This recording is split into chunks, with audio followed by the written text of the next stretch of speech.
Hello and welcome.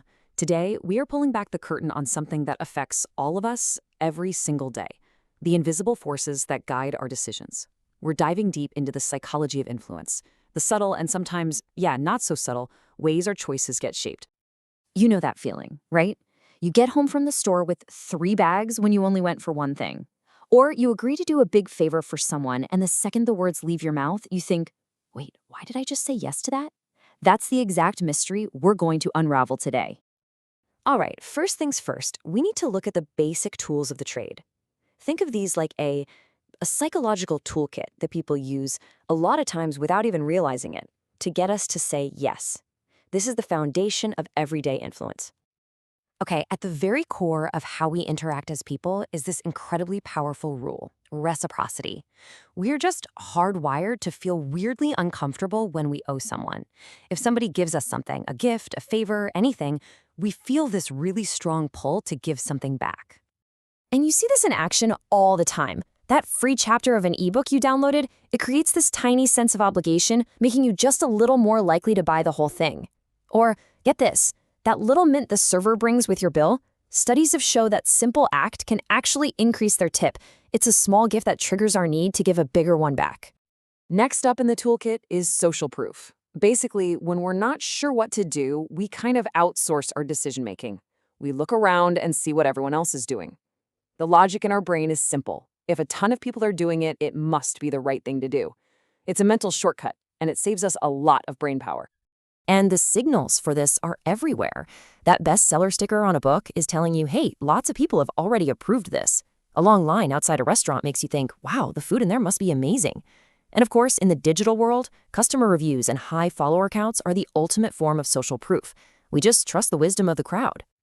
And the last major tool in this basic kit is scarcity. Our brains have this little glitch where we think if something is rare or there's not much of it left, it must be more valuable. You know, the fear of missing out, FOMO. It's a massive motivator. In fact, psychologists have found that the pain of losing something is about twice as powerful as the pleasure of gaining that exact same thing. Crazy, right?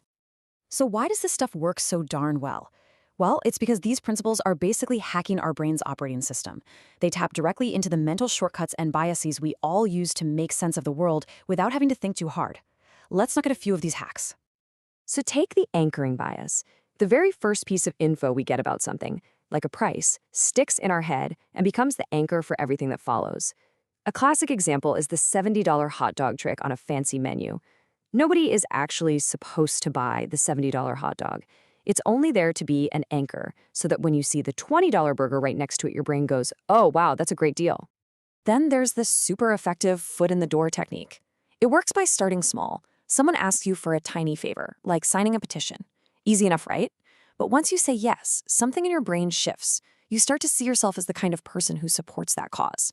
So later, when they come back with a much bigger request, you feel this internal pressure to be consistent with who you now think you are, and you're way more likely to say yes again. And believe it or not, the total opposite works too. It's called the door-in-the-face technique.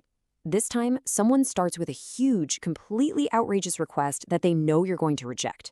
After you say no way, they follow up with a much smaller request, which was what they wanted all along. To you, it feels like they made a big concession, which triggers your reciprocity instinct to meet them halfway and agree. So far, we've mostly been talking about persuasion, which isn't necessarily a bad thing, but these exact same psychological principles can be turned into weapons. So now we're going to cross that line. We're moving from persuasion into the dark side, manipulation.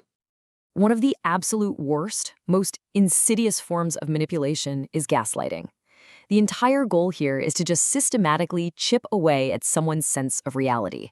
The manipulator will deny things that happened, they'll lie, they'll twist the facts, until the victim genuinely starts to doubt their own mind and their own memories. And the language they use can sound so simple, so dismissive. You'll hear phrases just like these. They're designed to make you feel like your feelings aren't valid, to rewrite history right in front of you. It's a brutal tactic for maintaining control because it makes you think you're the one who's going crazy. And there's often a predictable playbook you can spot when a manipulator is called out. It's an acronym, DARVO.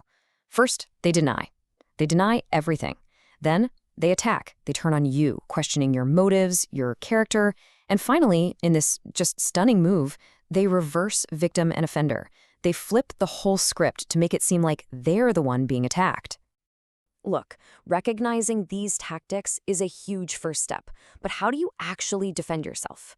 In this last section, we're going to talk about some real actionable strategies you can use to build a mental shield and protect yourself. One really powerful technique, especially if you have to deal with someone like this regularly, is called the gray rock method. The idea is simple. You make yourself as boring and as uninteresting as a plain gray rock. You give short, factual answers. You show zero emotion. Manipulators feed on drama and reactions. If you don't give them anything to work with, they get bored and go look for their supplies somewhere else. In a more professional setting, manipulation can be a bit more subtle. Sometimes it plays out in what's called a shadow negotiation. For instance, if someone tries to undermine you by questioning your competence, don't get defensive. Just redirect back to the facts and the data. If they make it personal, you can actually just name what they're doing. A simple, calm, "that's a personal comment, let's stick to the issue," is incredibly powerful. The key is to stay calm and not take the bait. So, after all this, where is the line? What really separates persuasion from manipulation? Well, it boils down to two things: intent and method. Persuasion, when it's done ethically, is about mutual benefit, a win-win. It's open and honest. Manipulation, on the other hand, is all about selfish gain. It's a win-lose, and it relies on deceit and exploiting someone's vulnerabilities to get there. At the end of the day, influence is just a fundamental part of how we communicate. It's a tool, and like any tool, you can use it to build things up, or you can use it to tear them down.